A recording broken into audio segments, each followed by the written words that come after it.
There is a strange and uncomfortable truth about human relationships that most of us spend our lives trying not to see, and yet it follows us everywhere. Into our families, our friendships, our romantic relationships, our workplaces, our politics, and even into the quiet conversations we have with ourselves late at night. And that truth is this: when someone seems to pull something out of us that we don't like, when they provoke us, corner us, pressure us, or somehow make us behave in ways we later regret or don't recognize, they are rarely creating something new inside us. They are merely calling forward something that was already there, waiting in the shadows, like a reserve soldier who was never meant to see battle but is suddenly summoned because the situation demands it. And this is deeply unsettling because we like to believe that we are simple, unified beings, that we have one personality, one moral character, one true self, and that anything dark, aggressive, selfish, cruel, or manipulative must come from the outside, imposed on us by bad people or bad circumstances.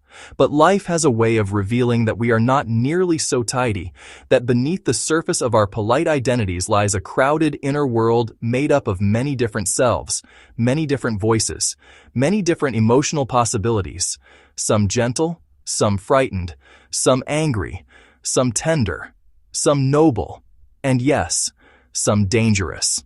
And when another person pushes us into a role, coerces us emotionally, or treats us as if we are a certain kind of person, what often happens is not that they invent that role, but that they awaken it.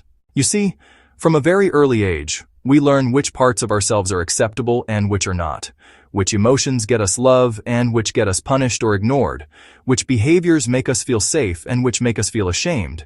And in order to survive, especially as children, we do something very clever but very costly.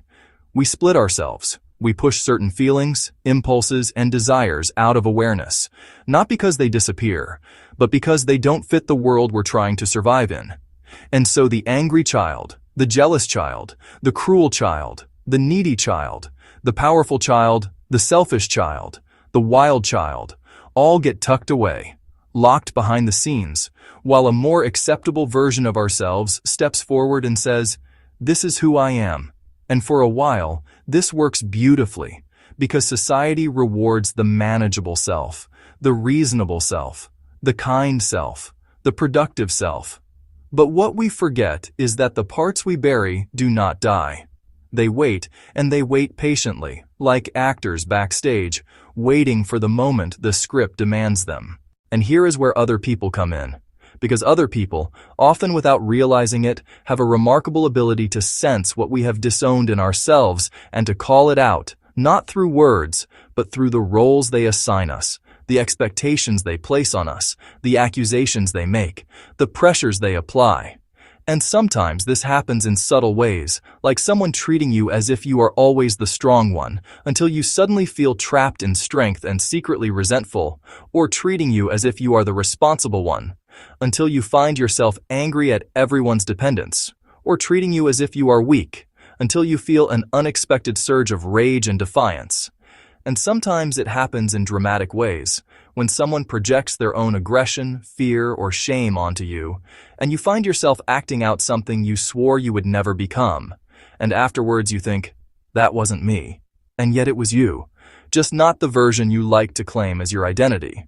This is why relationships can feel so disturbing, because they don't just bring us companionship, they bring us confrontation with ourselves. And when someone seems to make us angry, or jealous, or cruel, or submissive, what they are really doing is pressing on a door that was already there. And the door opens not because they are powerful, but because it was never locked as tightly as we imagined. And this is what is meant when we say that coercion does not create new feelings. It stimulates old ones, repressed ones, split off ones, parts of ourselves that were once necessary for survival, but later became inconvenient for our self-image. Now, this is a very uncomfortable idea, because it means that when someone treats us as if we don't want to be, and we end up behaving that way, we cannot simply say, "They made me do it," without also acknowledging that something inside us was willing, or at least ready, to respond. And this does not mean we are bad people. It means we are whole people, and wholeness includes things we would rather not see. And this is where Alan Watts would gently remind us that the problem is not that we have dark impulses, but that we refuse to admit them, because what you deny in yourself does not disappear. It becomes unconscious, and what is unconscious controls you from behind the scenes. Think about it this way. Inside, every human being lives not just one self, but many selves, like a small society, some cooperative, some rebellious, some frightened, some ambitious, some loving, some destructive. And most of the time, we experience these as a smooth, continuous sense of me, but under stress, conflict, or emotional pressure, the balance shifts and different parts take the stage. And this is not a sign of madness. It is a sign of being human, because adaptability requires range, and range requires contradiction, and evolution did not design us to be saints only, but survivors. And survival sometimes demands aggression, deception, dominance, submission, and cruelty.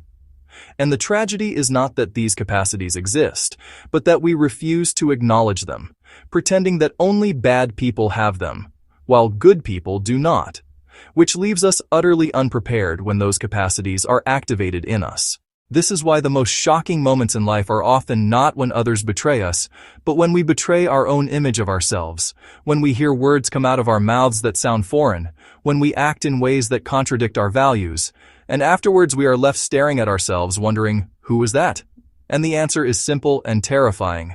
That was also you, and until you make peace with that fact, you will remain vulnerable to anyone who knows how to press the right buttons. Now, let's take this one step deeper, because this dynamic does not only apply to everyday relationships, it is at the very heart of psychological healing, personal growth, and even therapy itself, because we often imagine therapy as a process where a healthy person helps a sick person, a wise person fixes a broken one. But this is a fantasy that protects us from a deeper truth, which is that every therapeutic encounter involves two full human beings, each with their own hidden parts, blind spots, and vulnerabilities. And when a therapist sits with a client who expresses rage, cruelty, despair, or confusion, the most important question is not, why is this person like this? But, where does this live in me? Because without that recognition, understanding becomes judgment, and judgment blocks healing. When we understand that the most disturbing aspects of another person have echoes within ourselves, something remarkable happens. We stop being shocked, we stop being superior, and we start being curious. And curiosity is the beginning of wisdom, because the therapist who cannot recognize their own capacity for manipulation will be easily manipulated. The therapist who cannot recognize their own aggression will be frightened of anger. The therapist who cannot recognize their own neediness will shame dependence, and the therapist who cannot recognize their own darkness will unconsciously act it out. And this is not limited to therapy. It applies to parenting, leadership, teaching, and intimacy. Because anytime we hold power over another, our disowned parts will find a way to speak. And here is the paradox that Alan Watts loved so much. The more you insist on being good, the more dangerous you become. Because goodness without self-knowledge is fragile, and fragile things shatter under pressure, whereas the person who knows their own capacity for harm is far more careful, far more compassionate, and far less likely to act it out unconsciously.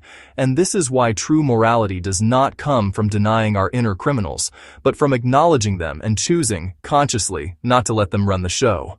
Consider how often conflicts escalate because each person believes they are reacting to the other, when in fact they are reacting to something inside themselves that the other has awakened. And so one person accuses, the other defends, the first escalates, the second retaliates, and soon both are acting out roles neither would recognize in calmer moments, and afterward they say, "They brought out the worst in me," which is true, but incomplete. Because what was brought out had to be there already. And this realization does not excuse harmful behavior, but it does explain it. An explanation is the first step toward responsibility. You see, responsibility is not about blame. It is about ownership. And ownership begins when we stop pretending that we are single, unified beings and start acknowledging that we are complex, layered, and contradictory. and that within us live not only saints and heroes, but tyrants and cowards as well. And when we accept this, something very interesting happens. Other people lose some of their power over us, because they can no longer surprise us with ourselves, and the emotional blackmail loses its grip, because we are no longer terrified of discovering something ugly inside. This is why coercion works best on people who believe they are innocent. Because innocence, when rigid, is easily manipulated, whereas someone who knows their own shadows can say, yes, that impulse exists in me, and I choose not to follow it, instead of being dragged into acting it out unconsciously. And this is the quiet strength that comes from self-knowledge, not the loud strength of domination, but the grounded strength of awareness. Now, in modern society, this whole process is made more difficult by the fact that we are constantly encouraged to identify ourselves with labels, roles, and fixed identities, rather than fluid processes, and we are told to be authentic by expressing one true self, when in reality, authenticity comes from acknowledging many selves and choosing among them wisely. And this is why identity politics, rigid moral frameworks, and simplistic narratives about good and evil often create more conflict than resolution, because they deny the complexity of human nature and invite projection, where everything dark is placed outside and everything good is claimed inside. And projection, you see, is simply the act of seeing in others what we refuse to see in ourselves. And when we project, we become blind to our own behavior while feeling morally justified in attacking it in others. And this is how ordinary people commit extraordinary cruelty while believing themselves to be righteous. And history is full of examples of this dynamic, because the most violent movements are often fueled by people who believe they are pure. So what is the alternative? The alternative is not despair, nor cynicism, nor moral collapse, but integration, which is a fancy word for something very simple. Allowing ourselves to know what lives inside us without acting it out blindly and without pretending it does not exist. And this is not easy because it requires humility. And humility is far more difficult than self-righteousness, because humility asks us to live with tension, with contradiction, with uncertainty, and to resist the urge to simplify ourselves or others into caricatures. In this light, personal growth is not about becoming better in the sense of becoming purer, but about becoming wider, more spacious, more capable of holding conflicting impulses without being possessed by them. And when someone tries to coerce you into a role, tries to define you, tries to trap you emotionally, the real work is not just to resist them, but to ask yourself, what part of me is responding to this?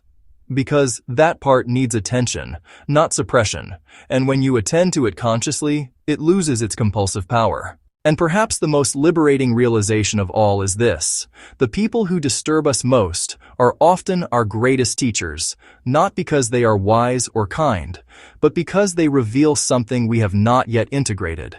And once that lesson is learned, the relationship often loses its intensity, not because the other person changed, but because the hook is gone, and without the hook, the dance cannot continue. So, when you find yourself caught in a pattern where others seem to draw you into behaviors you don't recognize, instead of asking only, why are they doing this to me?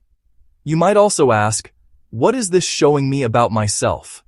Not as an accusation, but as an invitation, because self-knowledge does not make life simple, but it makes it honest, and honesty is the foundation of freedom. And freedom, as Alan Watts liked to remind us, is not the absence of constraints, but the ability to move with awareness within them, knowing who you are, knowing what you contain, and choosing, moment by moment, which parts of yourself you allow to lead. Thank you for watching.